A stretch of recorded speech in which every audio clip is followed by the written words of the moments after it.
সুপ্রভাত দর্শক বন্ধুরা, আজ আমি চলেছি অযোধ্যায় রাম মন্দির দেখতে। তো গত 22শে জানুয়ারি যেহেতু মন্দির উদ্বোধন হয়েছে, তাই আজ চলেছি আমি রাম মন্দিরে। তো আপনারাও হয়তো রাম মন্দির অনেকে দেখতে যাবেন। তো কলকাতা থেকে কিভাবে রাম মন্দির যাবেন তার ডিটেলস নিয়ে আজকের এই ভিডিও। তো চলুন এখন ট্রেনে যাওয়া যাক। কত নম্বর প্ল্যাটফর্মে দিয়েছে, তো এখান থেকে আমি 13151 কলকাতায় যে জম্মু তাওয়াই এক্সপ্রেসটা আছে সেই ট্রেনে করে যাব। চলুন এখন যাওয়া যাক ট্রেনের দিকে। তো এই আমাদের ট্রেন দিয়েছে, এই ট্রেনটা হচ্ছে কলকাতা স্টেশনে 5 নম্বর রয়েছে, টাইম হচ্ছে 11টা 45। তো এখন যেহেতু টাইম হয়ে গেছে, তো চলুন ট্রেনে ওঠা যাক, তারপরে বাদ বাকি ডিটেলস আরও পরে শেয়ার করে দিচ্ছি। জম্মু তাওয়াই এক্সপ্রেস এখন ছেড়ে দিল কলকাতা স্টেশন থেকে। তো এরপরে গিয়ে দাঁড়াবে হচ্ছে দক্ষিণেশ্বরে।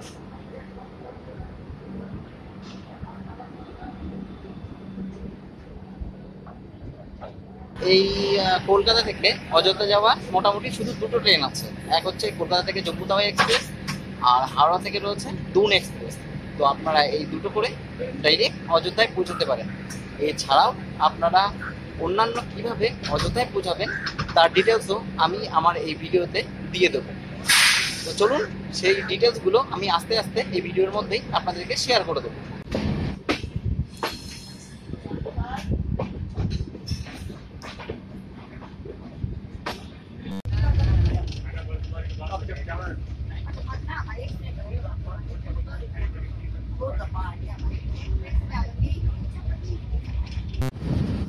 তো এখন আমাদের ট্রেন দক্ষিণেশ্বর স্টেশন চলে আসলো। এই হলো দক্ষিণেশ্বর স্টেশন। তো এই দক্ষিণেশ্বর স্টেশনে 2 মিনিটের হল্ট রয়েছে। 2 মিনিট দাঁড়ানোর পরে আবার এখান থেকে রওনা দেবে।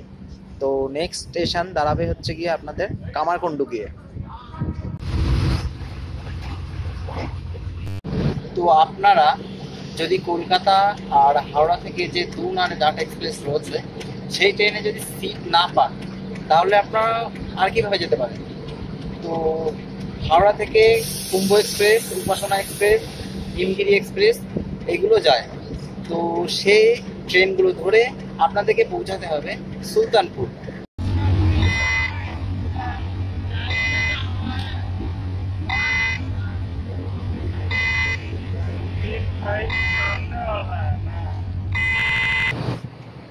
সুলতানপুর পৌঁছাবার পরে সুলতানপুর থেকে আপনারা প্রচুর বাস পেয়ে যাবেন অযোধ্যা। সময় লাগবে 1 থেকে 1.5 ঘন্টার মতো। অযোধ্যার উত্তরপ্রদেশের যে গভর্নমেন্ট রয়েছে সেই গভর্নমেন্ট প্রচুর বা সরকারি বাস আছে, প্লাস পাবলিক বাসও পেয়ে যাবেন। তো সুলতানপুর থেকে আপনারা কলকাতা থেকে সুলতানপুর থেকে অযোধ্যা চলে যেতে পারেন। তো আমাদের ট্রেন এখন কামারকুণ্ডু থেকে ছেড়ে দিল। এর পরের স্টপেজ হচ্ছে কি বর্ধমান জাংশন। তো ট্রেনের যে 1 ঘন্টা লেট ছিল, সেই 1 ঘন্টা এখনো ট্রেন লেট রয়েছে। এখনই মানে ছাড়তেই 1 ঘন্টা লেট করে দিল, জানি না সারা রাস্তা কি করবে। তো চলুন আর ডিটেলসগুলো আপনাদের পরপর বলে দেবো। তো আমরা এখন বর্তমানে কাছাকাছি আছে। ওই যে উপরে যে লাইনটা দেখছেন, ওই লাইনটা সোজা ব্যান্ডেলে চলে যাচ্ছে। ওটা হচ্ছে হাওড়ার মেন লাইন। আর আমরা যে ট্রেনটা যাচ্ছি, যে লাইনটাতে যাচ্ছি আর কি, এটা হচ্ছে কড লাইন। তো সামনেই শক্তিগড় রয়েছে, তার দুটো পরেই আমাদের বর্ধমান স্টেশন। তো আমাদের ট্রেন এখন এসে থামলো হচ্ছে বর্ধমান জংশনে। তো এখানে ট্রেনটা দাঁড়াবে মোটামুটি 8 মিনিট মতো। আর কলকাতা ছাড়ার পরে যে 1 ঘন্টা লেট ছিল, সেই লেটটা কিছুটা মেক আপ করেছে। এখন মোটামুটি লেট রয়েছে 40 মিনিট মতো। ছেড়ে দিল বর্ধমান জংশন থেকে, এরপরে গিয়ে দাঁড়াবে পানাগড়ে। তো চলুন এখন পানাগড়ের দিকে যাওয়া যাক। এবার আপনাদেরকে এই জম্মু তাওয়াই ট্রেন সম্বন্ধে একটু বলে দিই। এই ট্রেনে 8খানা স্লিপার রয়েছে, 8খানা এসি রয়েছে। এসির মধ্যে ভাগ রয়েছে, একটা রয়েছে ইকোনমি ক্লাস, আর 3 টিয়ার রয়েছে, আর 2 টিয়ার রয়েছে। তো স্লিপারের ভাড়া 460 টাকা, আর যে ইকোনমি ক্লাস এসি রয়েছে তার ভাড়া হচ্ছে 1100 টাকা। আর যদি আপনারা 3 টিয়ারে যান তা 1175 টাকা ভাড়া, আর 2 টিয়ারে 1700 টাকা ভাড়া। এখান কলকাতা থেকে অযোধ্যার স্টপেজ টোটাল হচ্ছে 37 স্টপেজ আছে। সময় লাগবে কম বেশি 18.5 ঘন্টা। আর কলকাতা থেকে অযোধ্যার দূরত্ব মানে ট্রেন লাইনে 879 কিলোমিটার। এই হলো ট্রেনের, পরিষ্কার পরিচ্ছন্ন আছে। আমি এখন রয়েছি 3E, যে ইকোনমি ক্লাস রয়েছে সেই এসিতে। দেখুন মোটামুটি পরিষ্কার আছে, বাথরুম পরিষ্কার আছে। তো দুপুরে যে লাঞ্চ সেটা আমি যারা ট্রেনে বিক্রি করছে প্যান্ট্রিকারে ওদেরকে জিজ্ঞেস করলাম, ভেজ থালি বললো 180 টাকা। তো আমি কমাতে বললাম, আমি রেট জানি, তবু আমি বললাম যে ওদের রেটের কথা, তো ওই রেটে হলো দিল না।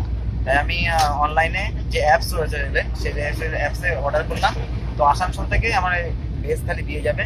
তো সেখানে ভেজ থালি নিচ্ছে 133 টাকা, আর ওরা ট্রাভেল মানে দিয়ে যাবে, তাই একটা এক্সট্রা চার্জ আছে, সেটা নিয়ে 6 টাকা, প্রায় 140 টাকা আমার এখানে দিয়ে যাবে।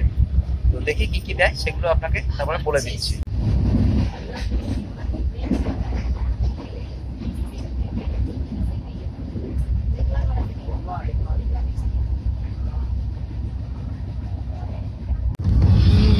তো আমার ট্রেন এখন আসানসোল জংশনে ঢুকছে। যে খাবার যে খাবার অর্ডার করেছিলাম সেই খাবার আশা করি এখানে এখন দিতে আসবে। তো খাবার কি কি দেয় সেটা আপনাদেরকে দেখিয়ে দিচ্ছি। তো আমাকে এই যে আলু বিরিয়ানি দিয়ে গেছে, এই আর একটা দই দিয়ে গেছে, সাথে একটা চাটনি, ব্যাস এই হচ্ছে দুপুরের লাঞ্চ আসানসোল থেকে দিয়ে গেল।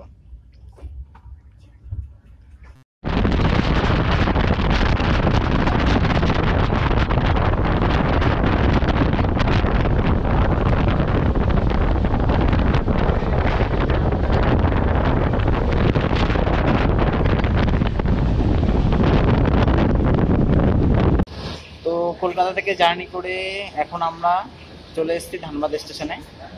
ট্রেন এখনো প্রায় আধ ঘন্টার উপরে লেট রয়েছে।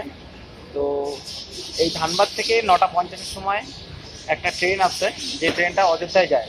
তো আপনারা যারা কলকাতা থেকে ডিরেক্ট ট্রেন পাবেন না, তারা এই ধানবাদে আসতে পারেন অন্য যে কোনো ট্রেন ধরে। তারপর ধানবাদ থেকে আবার ট্রেন ধরে 9টা 50 ট্রেন ধরে অযোধ্যা যেতে পারেন।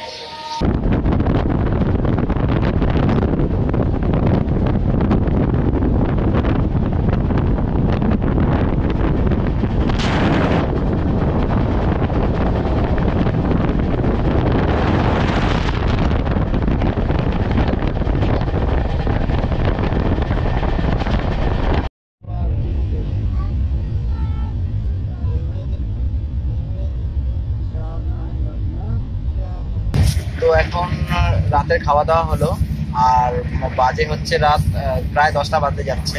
তো এখন যেহেতু অনেক রাত হয়ে গেছে, সবাই শুয়েও পড়েছে, তো এখন আমিও শোবো। দেখা হবে আপনাদের সাথে আবার কালকের সকালবেলায়। তাহলে সকলকে শুভরাত্রি।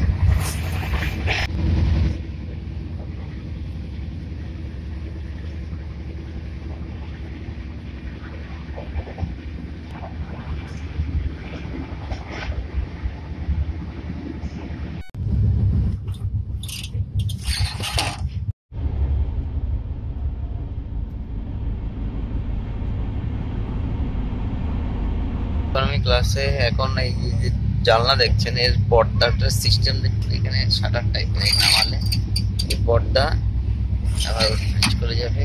আর এখানটায় দেখুন এই লাগিয়ে দিতে হয় এই জায়গাটায়। আর ওখানে দেখুন মোবাইলের চার্জার রয়েছে, এখানটায় দেখুন মোবাইল রাখতে পারবেন, রেখে এখানে চার্জ দিতে হবে। আর এইটা হচ্ছে বই পড়ার জন্য একটা লাইট, দেখুন। গুড মর্নিং সবাইকে। তো আমি এখন ঘুম থেকে উঠে পড়লাম, এখন প্রায় 8টা বেজে গেছে, সরি 7টা বাজে।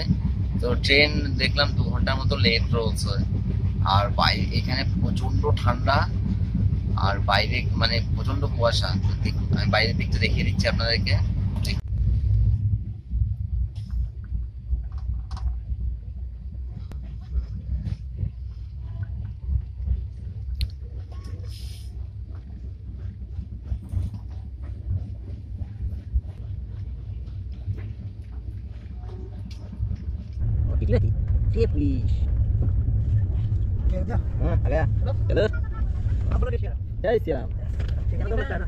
তো এখন আমি ট্রেন থেকে নামলাম, নেমে আমাদের এখানে এখন এদিকে ওভারব্রিজ রয়েছে, এই ওভারব্রিজ থেকে আমাদের গিয়ে আবার ওই সাইডে যেতে হবে, গিয়ে তারপরে আমাদের হোটেলে যেতে হবে ফার্স্ট। তো এখন আমরা হোটেলে যাচ্ছি।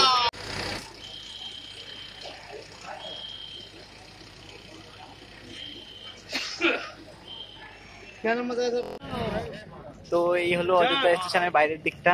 এখান থেকে দেখুন সবাই বেরোচ্ছে, এখান থেকে বেরিয়ে আপনাদেরকে যেতে হবে এদিকে। তো এদিকে সমস্ত হোটেল আর ধর্মশালাগুলো রয়েছে, তো চলুন ওইদিকে যাই। আর এদিকেই হচ্ছে রাম মন্দির যাওয়ার রাস্তা।